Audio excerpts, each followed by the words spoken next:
That's enough of that, man. We got to be a good steward of y'all time because ain't nobody playing with y'all. It is Throwback Thursday, I believe, and I'm just coming up with phrases as I go along because I ad lib and freelance.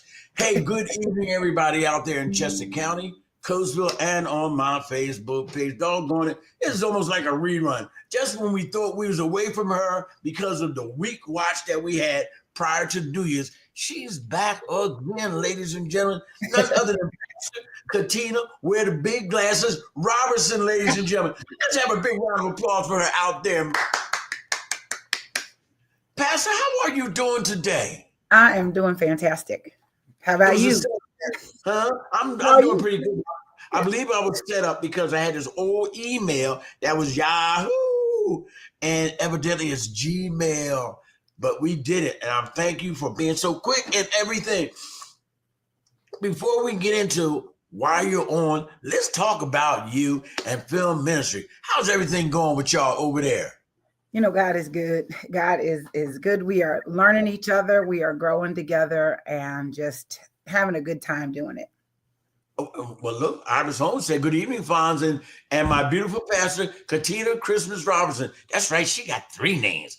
Doggone it, Katina. It's always so good to see you because I'm telling you, you're instant motivation before you even say anything, right? Because you got this big smile and you got this glow about you that says what I'm getting ready to talk about is going to be edifying and it's going to be impactful, and you're doing a fantastic job.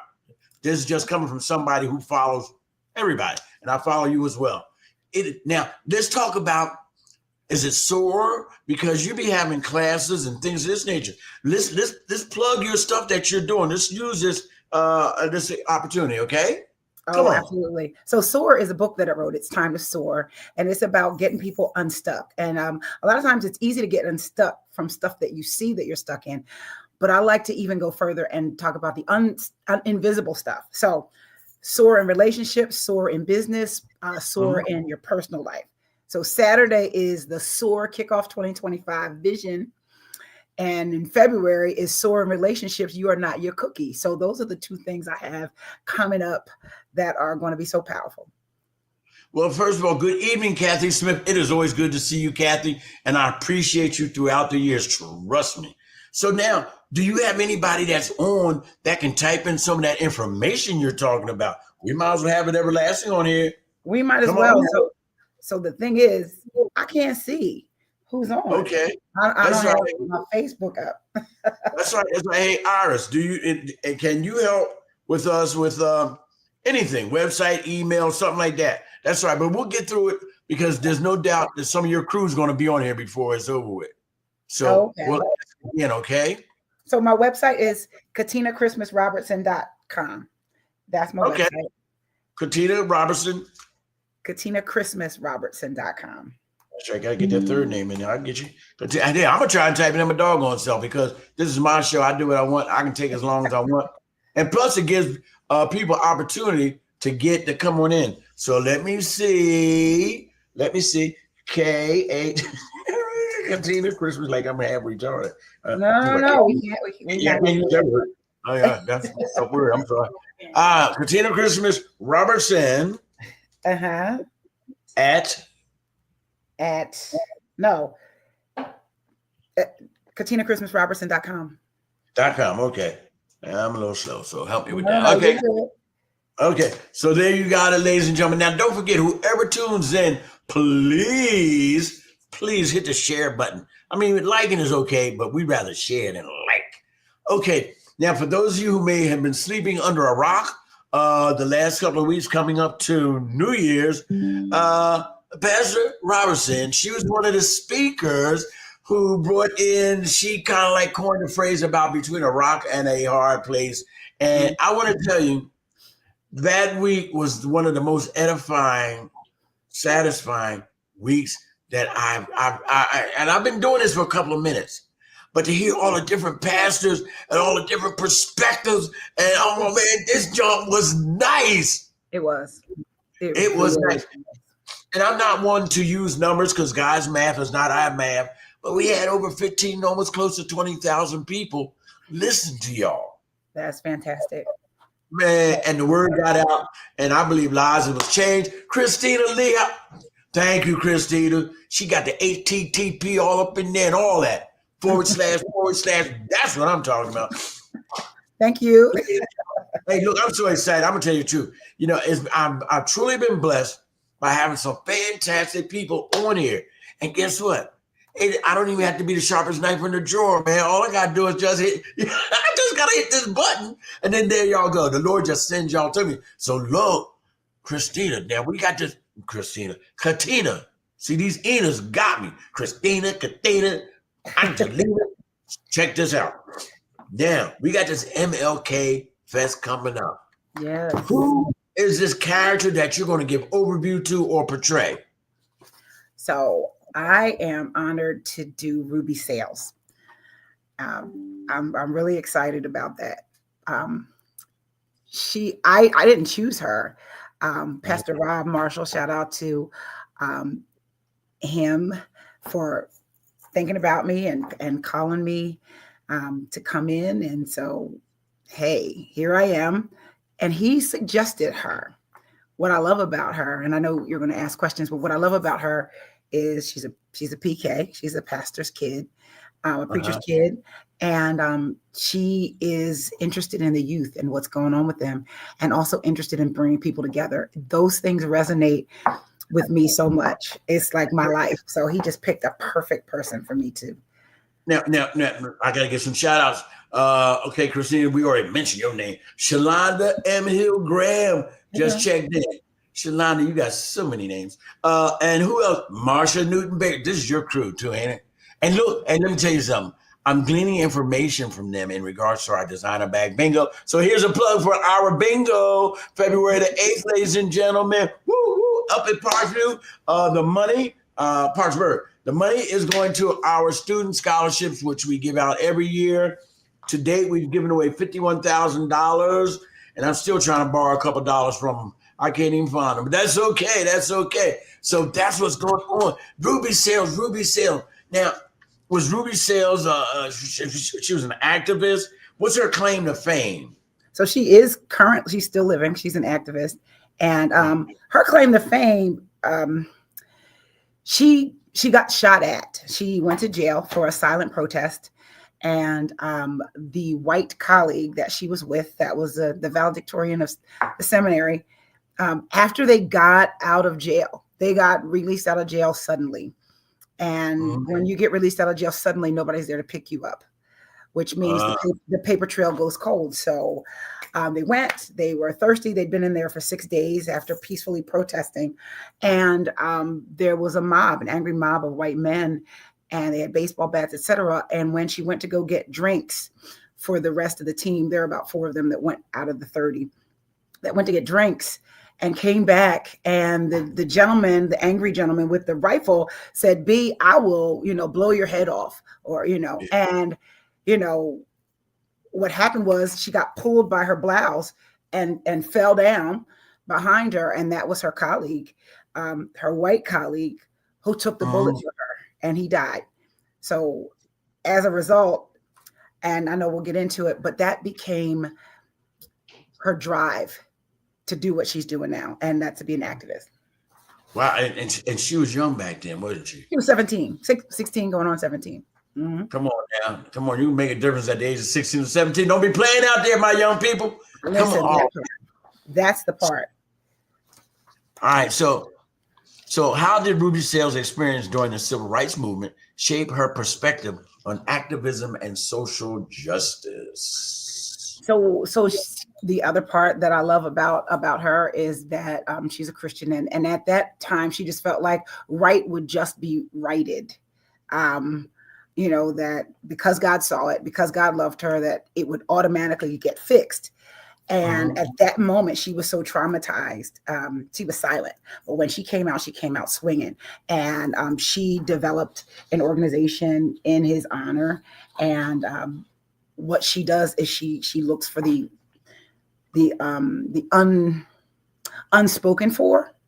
And she keeps asking people, where does it hurt? Because what happens is she feels like everybody's reactionary. So she gathers people. And in the year 2000, or no, 20. Look, I'm getting my facts wrong. Fines, hold please. That there were 2,000 unspoke deaths of African Americans. That over half of them were unarmed black men and women, and so she advocates for them. And it was because that day she said she saw the worst of white America. The worst and the best all at once. The hate and the love, the hate that shot at her and killed the love, the one who spared her life. And there's some spiritual connotations right there. Wait a minute. That part. I see Jesus coming up in this joint right about now. Come on, talk about it. Hey, Kid Twyman, it is good to see you checked in. Shadell checked in. Christina Lawrence. Now, I don't even know who that is. I'm going to have to check. Yes, you do. Out. Yes, you do. You don't know that you know. That's Miss T. Who? What? Miss T. Oh, that is so good. Now. That's our government. Yeah, okay. Now, let me ask you. What part do you think that the church plays in social justice now? You know what I mean? Because it seems like there was a separation at some point in time where we figured as long as we preach Jesus Christ, we good. You know what I mean? But a lot of people were suffering in the meantime. So what part does the church play? Well, one thing I'm going to say that she did that I believe that the church can do more of. She's apologized to young people. She says for abandoning them. As the black elders, that when we felt like white was right and we needed to assimilate and integrate, we forgot community, and we left. She says we left our kids out without armor. So the black church needs to understand that we need community and need to prepare our children for the things that aren't yet fixed, so that they thrive and survive. And then the white church, she suggests, and I agree, that we should go ahead and acknowledge that there is a disparity. Let's not pretend like it's not. Let's not pretend like there's equality. And sometimes what happens is there's charity that's done, but charity is not coming together. Charity is not getting to the heart of what she calls a culture of whiteness. And the culture of whiteness is, I was bought this bill of goods. This is if I'm a white person. I was told that white is right. And, all I needed was the white ticket and my life would be great. Well, whiteness is less important. In her opinion, whiteness is less important now.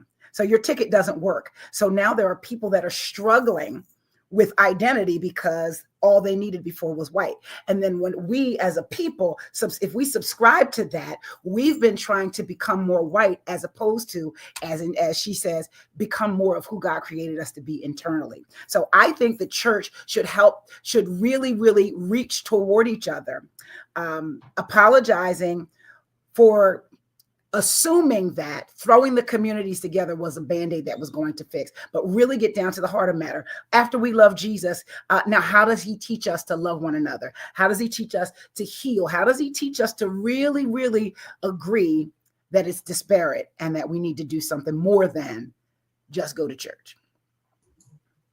Whoa, man, you heard that? I hope y'all recording this, y'all, man, because this is some special stuff.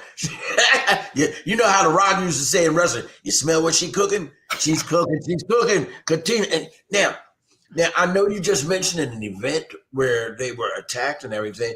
Are there any other events that she may have been in that sticks out to you yet? And if you don't have an answer, it's okay. You can research it some more because you're on the 20th. Trust me. Oh, I am. I'll have it all together.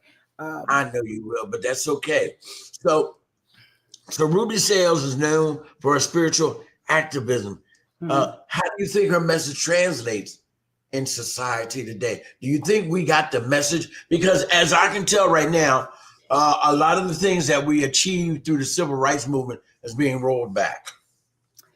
Yeah, it is. And it's so funny that she says that the reason why she thinks Donald Trump is so pivotal and critical to that culture of whiteness is because people that were given the ticket that said you should get because you're white, and because that's not the way it automatically is right now, their anger, and she talks about the unaddressed anger, the unaddressed displacement of whiteness. And so now they, in some of the things that have been said by former President and soon to be President Trump, makes them feel like America will be great again because my white ticket will work now. So I know that's controversial, but that's her theory. And and if we've subscribed to that, her theology is get with your maker so that he can show you who you are outside of color. It's not about your brownness. It's not about your whiteness. It is about who he created you to be and how you work with the rest of the community. Okay, let's go ahead and reach out to some of your fan club, because they hear in strong numbers. That's one thing. If I want a lot of viewers, I just tell them that you're going to be on. And then I hear them, they be on here. Look at that. Amanda Brady. You know Amanda don't never be on my show. Amanda, she says, wow, that's good, Pastor. Amanda, it is good to see you. Danico Gibson, it's always a plum pleasing pleasure. And one of my favorite bankers, I guess you can call her, as none other than Kendra Wilson. I love her, man, because I gave her second job in Coatesville. She said, that's so good. Y'all are in deep water already. You ain't lying, Kendra. I'm telling you, I got my boots on, though. I ain't scared. Okay. Carmen M. Green checked in, the heart of the matter. Carmen, did you hear her talk about the rock and the hard place? Man, oh, that was special. Cachet Nicole. Cachet, that's the cheesecake lady. Oh, man, I'm telling you, she can do it. Kahisha, I'm waiting for my book, Kahisha. I love that breakdown of the church's role in social justice. Kahisha is a very articulate young lady. I think she's so special. I've been knowing her for a minute. And we grew up together. Listen, if you miss growing up in Rock Run, you miss something. I'm just saying. Well, that's what I heard, because my wife was right up there. I think she called it either the Ponderosa or the Bonanza up there on Harry Road. That's what my wife wrote, so I don't know. Bonanza, I don't know. Sonora checked in. You know, this ain't my show. It's all about you. But some of the people that's on here really are special in my heart. Sonora Ragsdale, she helped me when we first started our Not So Secret Santa event, pre-COVID, all that. Carter Green Irish Homes is on our board. And look, that's enough about me. But you got some beautiful people in your fellowship. And I got to throw them their flowers while I can, because I may not have an arm tomorrow. So I can throw it right now. What? Come on. I don't know what the Lord got in store for me. All right. Okay. It says, what parallels do you see, if any, between the challenges Ruby Sales faced in the 60s and those faced by activists today? Do you see any differences? Oh, I absolutely do. Well, the challenges in the 60s were just like, and she really, really resonated with, she said back then it was important. Her parents made her, she said she didn't feel hate. And so it wasn't a part of her vocabulary. So she felt like, I am going to internally love you. There's nothing you can do to make me hate you. That was how she was growing up. And the struggle was them trying to be equal. And now activists struggle because they're divided. There was a sense of community then.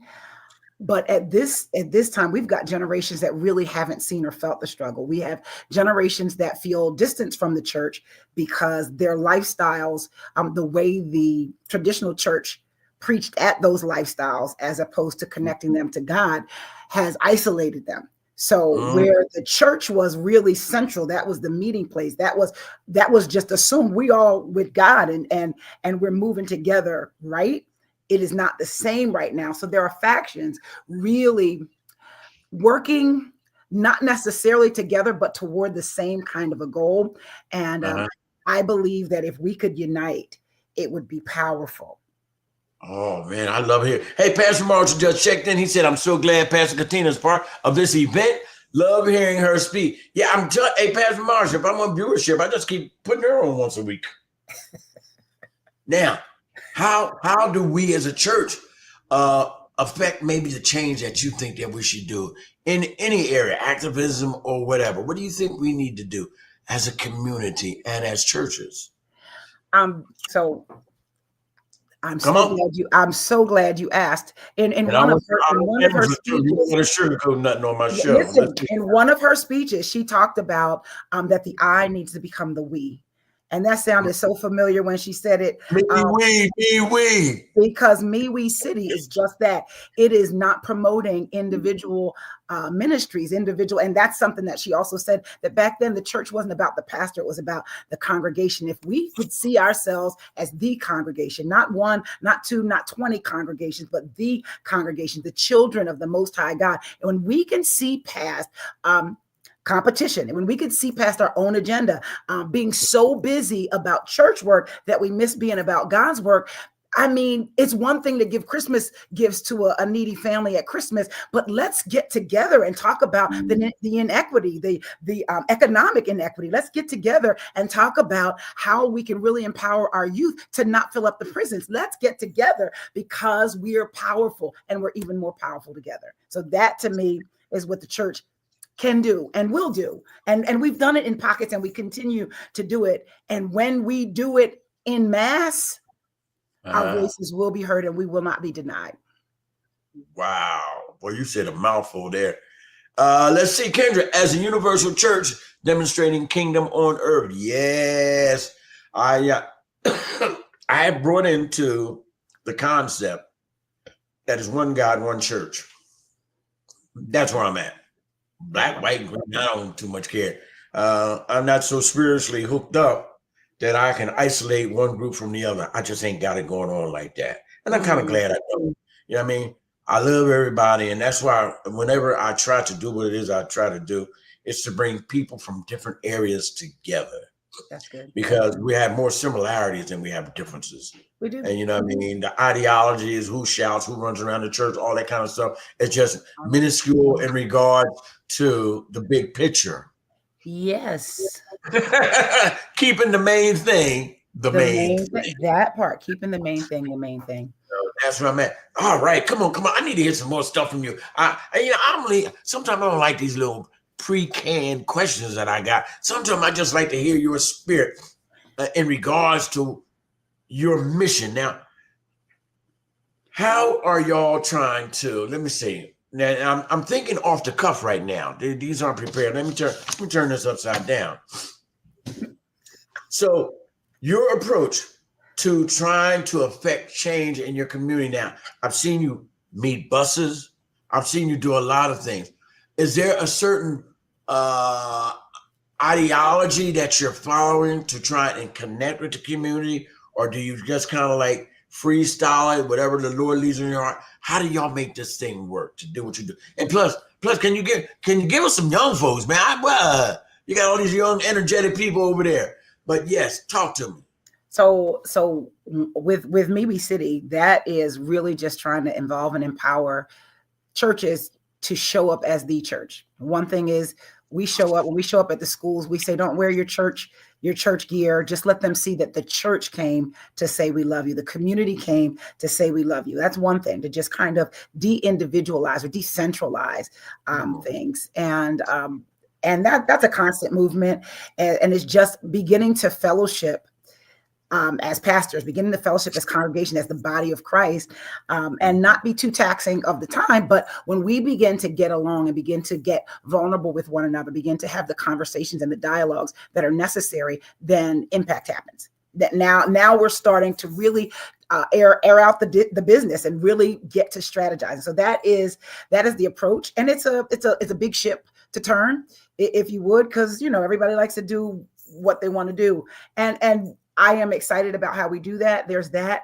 And then for our church, and we have youth ministry, we pour in. Sometimes we'll stop church to just pour into the young people, just because it's necessary, just because it's lacking. We will interrupt the agenda and we'll ask the adults sitting next to some kids to just give them kind words, tell them something.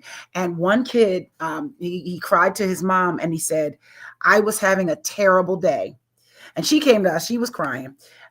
because she said that day it was hectic in the house and I was trying to get them out and I didn't realize I was yelling. I didn't realize they were having a bad day, but you guys were at the school and he recognized my husband and he said, they're the ones. And she just in tears, she's apologizing and telling us, thank you for impacting my kid's life. When we can stop our adult agenda and realize that the kids that we may be walking by or inadvertently forgetting, they are our future. And some of them are being abused. Some of them are not eating. Some of them are hungry and angry. But we the adults with Jesus on our hearts, we have power.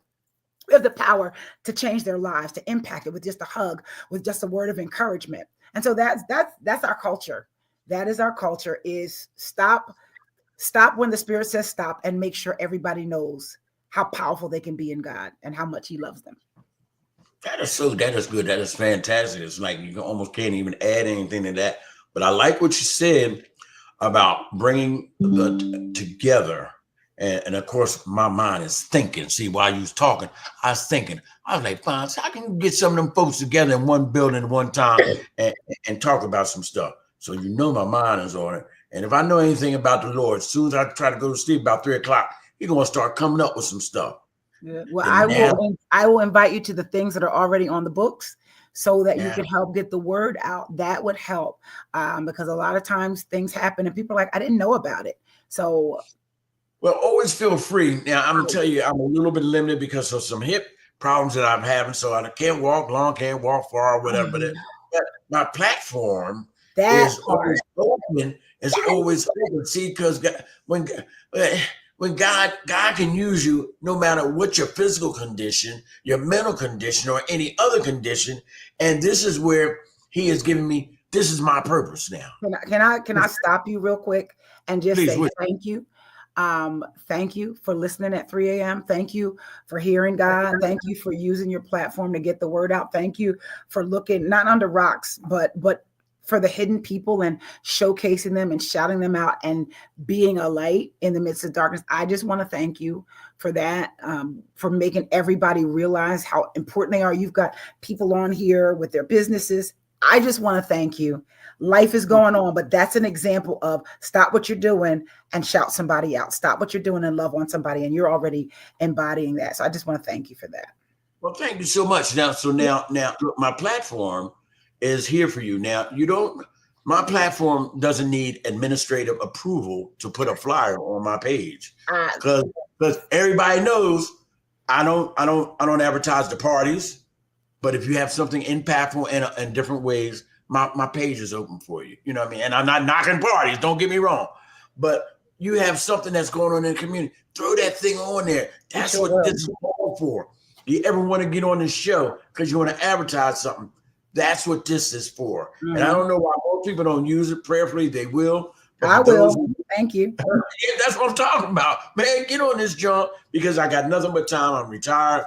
And what y'all present, you and all the other people that I've had on my show, their voices have been impactful to those who have listened. We will never know the impact and the amount that we have on other people. But I know good and well, somewhere down the line, somebody going to say, I remember when you was on Fine Show and you said thus and so, and it changed my life forever.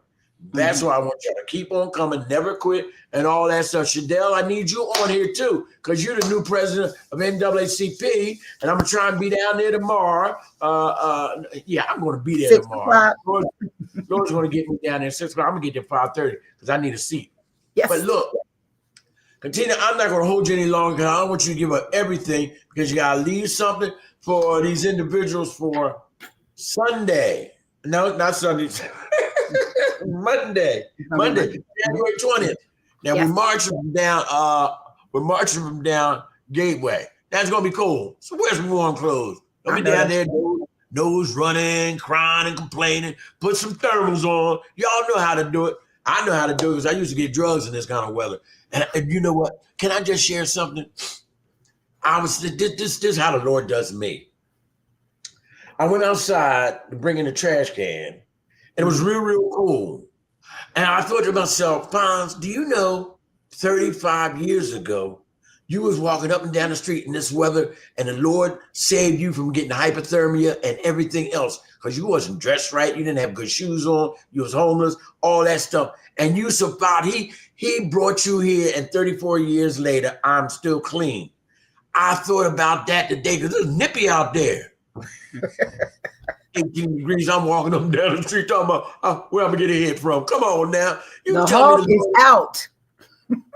Man, I be thinking about stuff like that. I be thinking about when I'm scrambling eggs when I didn't have no eggs. Don't get me started, though. Come on. But I remember crying maybe a couple of months ago. I shared it on my page. I was scrambling some eggs in my kitchen, and I thought about 35 years ago when I didn't have no eggs to scramble. Getting food out of McDonald's Dipsy dumpster and had to wait till 11 o'clock when they closed because they threw the food out. I had to wait till then to get my dip. Man, look. Glory be to God. I got to go because I got to go. Hey, Pastor Robertson, it has been a plumb pleasing pleasure. Once again, I tell you, I just can't get enough of you. You're doing a fine job. Marshall, hey, your whole crew, y'all can get off here now. Don't forget to hit the share button too. Kendra, Shadell, Marshall, y'all like her all like that. Share on your page. Come on, play too much. Hey, no, I got to go because I got to go. Hey, look.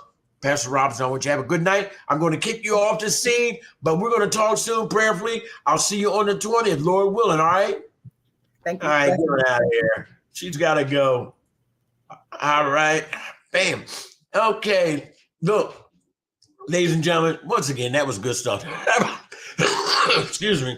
I got a cold too. Look, if nobody told you that they love you today, man, I certainly love y'all. I am just so grateful to God for allowing me to see another day, for having my silly behind here in Coatesville doing what it is I do, man. Look, like my hoodie says, Coatesville's rising and peace out. Let me see if I can play my theme song a little bit. Let's see, because I really like it. If I can get my mouse to get over there. See, I should be ready and all like that.